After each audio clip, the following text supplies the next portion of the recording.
citizens of Africa, citizens of Africa, fellow citizens, fellow citizens,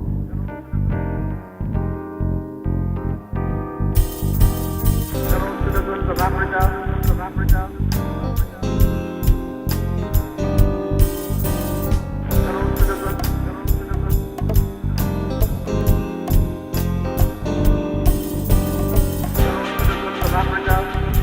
Africa, of Africa, of Africa. Blogging since 2003, hitting the left, the right, the center, black, white, red and yellow, loved by some, claimed by many, coming straight from New Jersey, via New York, via Jamaica, via a ship named Jesus, it's Sanjata, Mr. Ola Tunji! Welcome to Garvey's Ghost TV, Monday, October 25th, 2010. In the news, white women gone crazy on the phone. There have been a rash of white women caught out there acting a fool on the phone. Our first example comes from C-SPAN, where this anchor is going to win our Patience of a Saint Award. Roll clip. Naples, Florida, Dean on our line for Republicans. You're on the Washington Journal. May I speak now? Yes, ma'am. Oh, I'm 90 years old, and I just wanted to ask the colored man, why don't colored people, instead of saying what we did to them, why don't they say what we did for them? They talk about the slavery, but since then they have given welfare, free medicine, free everything. Ma'am, I think this is more of a conversation about the relationship between the administration and the people on Wall Street, and not necessarily one that's based on race. Oh, okay. I'm not a racist. That was my comment. Thank you. Let's move on to Westchester County and Victoria on our line for Democrats. Had that been Garvey's Ghost TV, it might have gone down differently.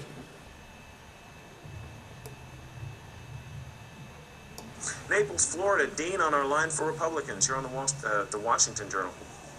May I speak now? Yes, ma'am. Oh, I'm 90 years old. That's nice. And I just wanted to ask the colored man. Colored? Colored? Hey, heifer, who are you calling colored? Who are you calling colored? This ain't the 1950s. I ain't colored, bitch. Why don't colored people, instead of saying... What's with this colored? Why are you saying colored? Where did they get who allowed this woman to be on our line?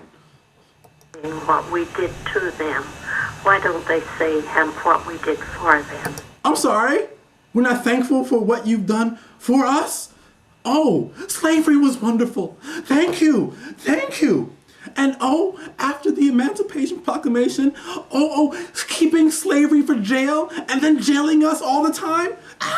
Brilliant! Thank you. You know that whole segregation thing, Jim Crow. I would kiss your feet right now if I could. If I could get through the phone and kiss your feet, I would do it because I'm so grateful. I mean, generations of people who just couldn't get jobs and kicked off. But you gave us Jesus. Thank you. You gave us Jesus. Thank you. They talk about the slavery, but since... Yes, I talk about the slavery all the time. Then they have given welfare, free medicine, free everything. Free everything. Free. Free everything. How about freedom? Okay, I'm not a racist. Yes, and my ass is not black. Moving on. Moving right along. Our next Example is a caller to Rush Limbaugh's radio show. Roll clip. The phones, Minneapolis. Barb, great to have you on the EIB network. Hello. Hi, Rush. Thanks. It's an honor to be speaking with you today. Thank you very much. I just have a bone to pick with Michelle Obama, preferably a big, fat old steak bone. I saw her out on the campaign trail this weekend, and it looks like she's gained about 30 pounds. And oh, jeez. What a great first call of the day. I'm glad you said it and not me. Where has she gained all this weight? What did you see? How dare her talk about nutrition and come into Minneapolis and have a big meeting with General Mills, Land O'Lakes, and Hormel and tell them how they need to market and change all of their food and in order for this weight loss program or whatever else it is, and be as arrogant as she is and walk and stand up on the podium wherever she is looking like she is. She needs to lose 30 pounds before she opens her mouth to talk about nutrition and weight. Look, as one woman looking at another, Barb, where has she gained 30 pounds? What are you seeing? She was in a pantsuit, she looks like she's gained it all over.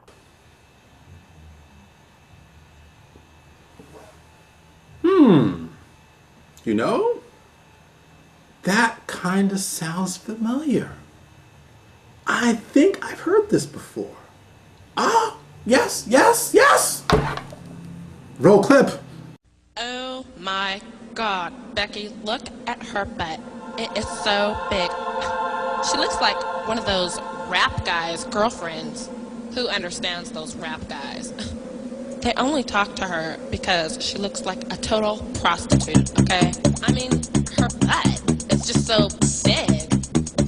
I can't believe it's just so round. It's like out there. I mean, gross. Look. She's just so flat. Look, lady, stop looking at Michelle Obama's ass.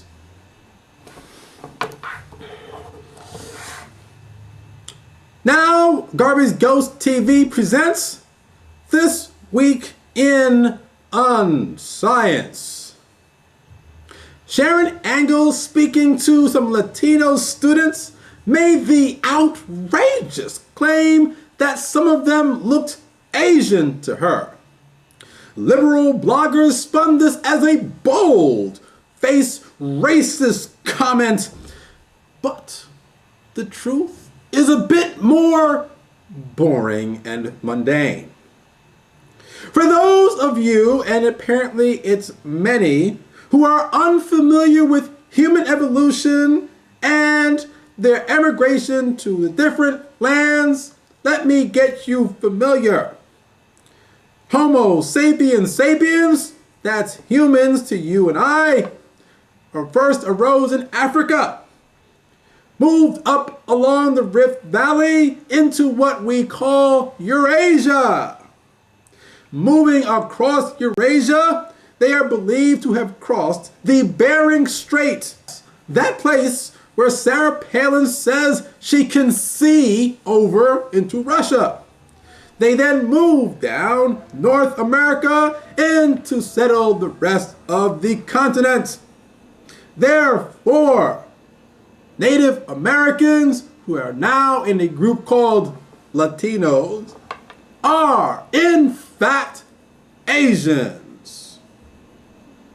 This is why these pictures look so familiar.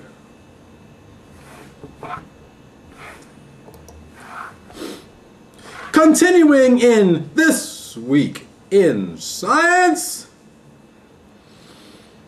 Glenn Beck, who some have deemed a scholar, declares that he does not believe, like many other Americans steeped in science, in evolution.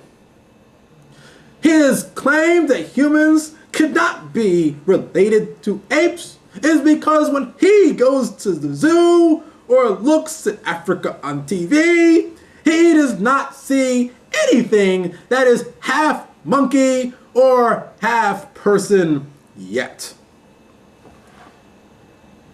Assuming Glenn Beck has not looked in the mirror of late, I would tell Glenn Beck and any other person who doesn't understand evolution that if you see a picture of yourself, I guarantee you that you are seeing 90+% ape.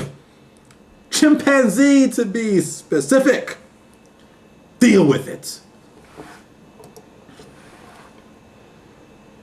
In less controversial news, we have prosecutors gone wild. Wayne County prosecutor, that's Detroit for the rest of y'all, Kim Worthy has come up with a brilliant plan to improve the education of the children of Wayne County. Jail parents for up to 3 days if they miss parent-teacher conferences. Do exception for parents of high-achieving students. Clearly, what underperforming students need is the absence of their parents due to jail time.